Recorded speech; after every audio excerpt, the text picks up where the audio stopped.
selamat siang Pak Yunus Saragih. Ya.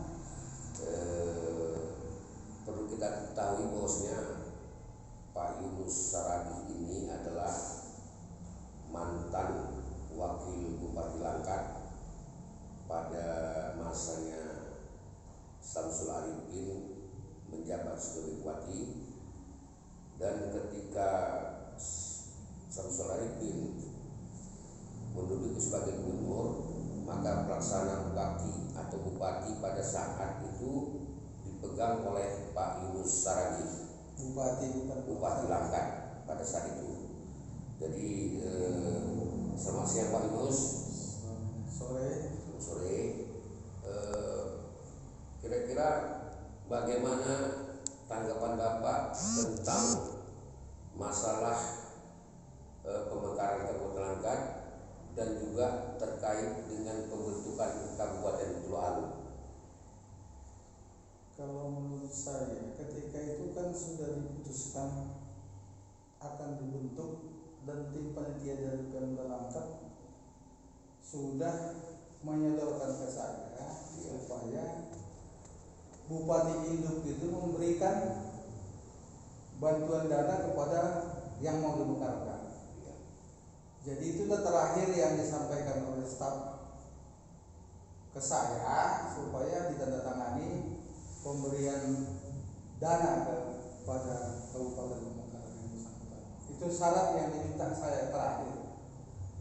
Maka saya bilang nggak ada halangan sebenarnya menurut saya, tapi di mana sangkutnya saya pun nggak tahu. Oh, jadi pada saat itu sudah ada Bapak seperti surat untuk pemberian dana untuk sudah ada, saya tanda tangani. Itu berkas itu dapat Bapak atau tidak di kantor gubernur saya nggak tahu, sudah ada lengkap saya tanda tangani. Kalau nggak salah saya kepala dinasnya si Tepu itu siapa? Aku siapa saya lupa aku nama kepala dinas. Saya sudah tanda tangani. Inilah yang kurang Pak menurut mereka. Jadi kalau menurut saya di mana sangkutnya pun saya bingung, seperti yang saya sampaikan ke DPR RI waktu kita pertemuan itu. Saya sudah tanda tangani. Syarat itu sudah itu yang terakhir.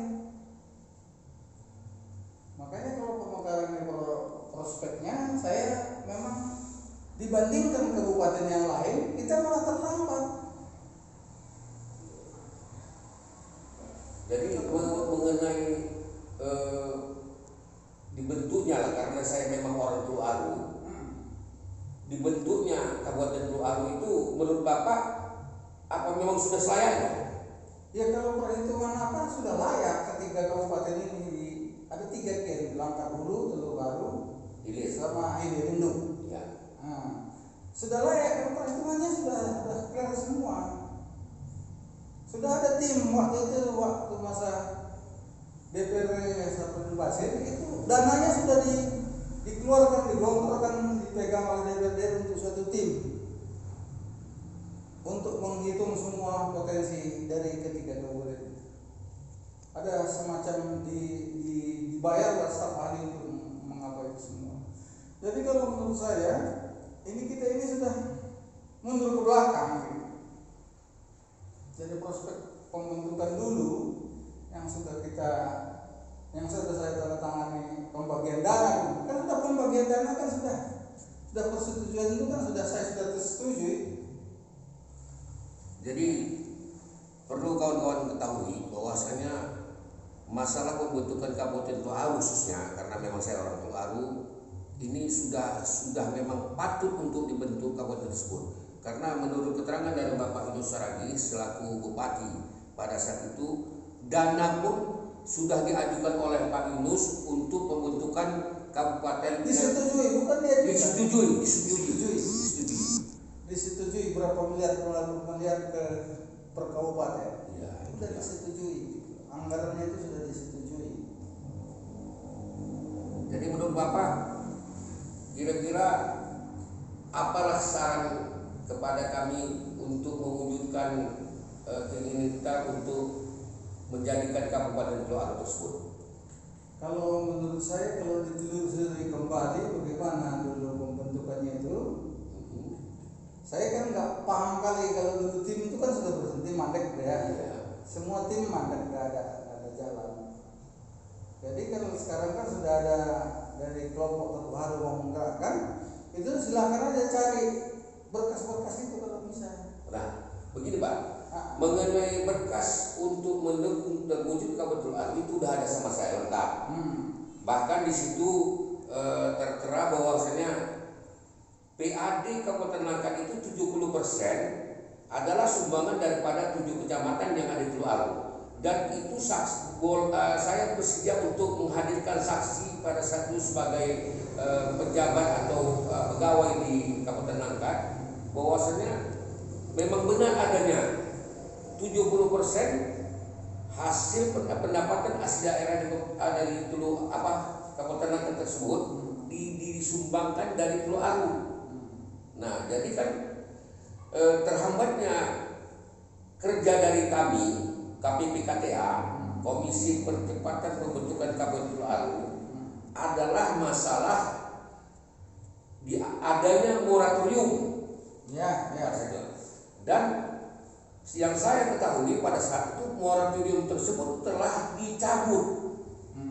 Masuk ke masalah COVID-19 yang tidak tentu arahnya ini kan. Jadi ada baiknya supaya ke depan untuk terbentuknya Teluk Aru ini saya rasa harus bersatulah masyarakat yang ada di 7 kecamatan tersebut. Menurut pendapat saya, bagaimana menurut Bapak? Ya, kalau itu memang karena kepentingan masyarakat adalah sangat potensi untuk pemekaran, itu memang harus bersatu di 7 kecamatan itu. Tokoh-tokohnya harus bergerak lah, karena potensinya itu menguntungkan kepada masyarakat itu sendiri. Salah satu contohnya untungnya apa kira-kira Pak? Urusan lebih dekat, pembangunan lebih cepat.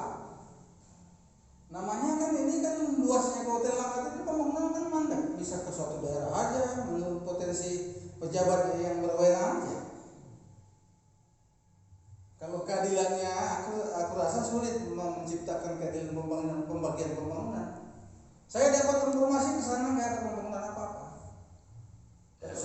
Saya rasa pun Bapak dapat saya informasi kalau ke sana nggak ada sama sekali, kecil. Kepentingan Bapak di dalam pembentukan Kabupaten Teluk Aru tidak ada sebenarnya sama sekali. Ya, cuma sebagai rasa kepedulian Bapak, gitu Pak ya. Artinya niat masyarakat itu akan mempercepat pembangunan kepada mereka. Jalan misalnya, sekolah, apapun yang bisa memperringan kehidupan masyarakat langsung lebih mudah. Itu udah pasti langsung lebih mudah. Jadi kalau menurut Bapak mengenai peran daripada anggota DPRD yang dari Teluk Aru yang duduk di DPRD Kabupaten Langkat, bagaimana menurut Bapak? Saya nggak bisa komentar itu karena itu pribadi. Seharusnya mereka harus mendukung itu. Nah, karena saya pun sangat mendukung dulu karena saya calon DPRD dari Teluk Aru dulu. Dulu begitu jadi padahal saya jadi anggota DPRD Teluk Aru, tapi apa pun bingung. Entah ada politik apapun bangsa ini saya nggak tahu. Maka saya calonkan diri saya calon DPRD sana karena itu. Jadi begini Pak, selama ini belakangan ini kan saya sering turun ke Teluk Aru ya kan. Jadi saya lihat perkembangan dari Teluk Aru ini pada saat ini maju, adanya pabrik PKS ya Pak ya, sudah tuh ada pabrik getah di Besitang ya kan, sudah itu adanya PLTU ya, dan juga dari hasil minyak juga ini akan mendukung daripada untuk berkembangnya Kabupaten Teluk Aru ke depan. Jadi menurut Bapak bagaimana kira-kira Pak? Itu tadi saya bilang tadi, kalau ini dimutarkan sangat menguntungkan bagi masyarakat. PAD-nya akan digunakan oleh kabupaten yang bersangkutannya. PAD-nya Pak ya, Pak ya. PAD-nya mungkin lebih banyak lagi, langsung digunakan untuk kepentingan masyarakat itu, tidak bisa lagi diputar ke daerah lain.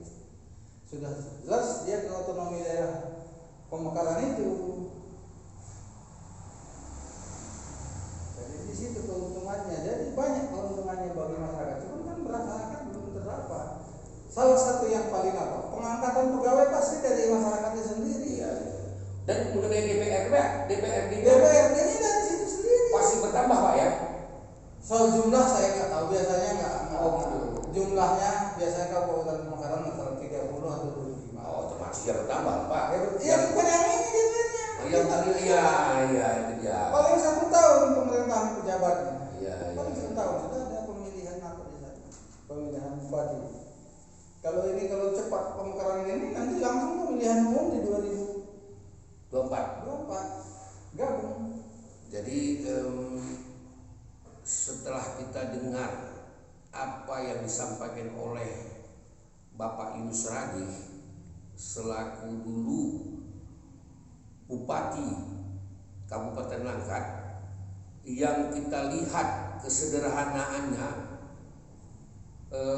figur dari Pak Yunus Ragih ini adalah bukan tipe orang yang mengada-ngada, karena setelah dia tidak menjabat bupati, kita tengok keberadaannya seperti orang biasa. Mungkin dikira masyarakat jadi seperti tukang beca, tapi inilah keberadaannya.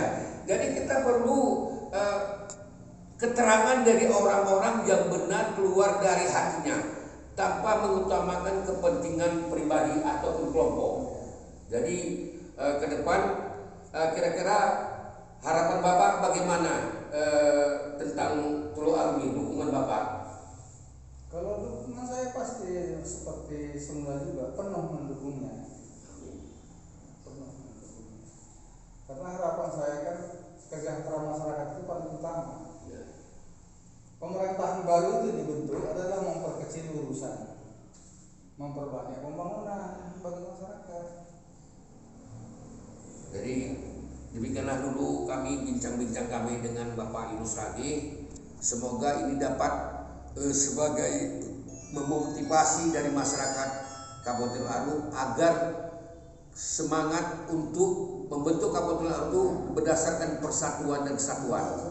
Demikian pada hari Kamis tanggal 21, semoga ini dapat diridhoi Allah Subhanahu wa taala. Assalamualaikum warahmatullahi wabarakatuh.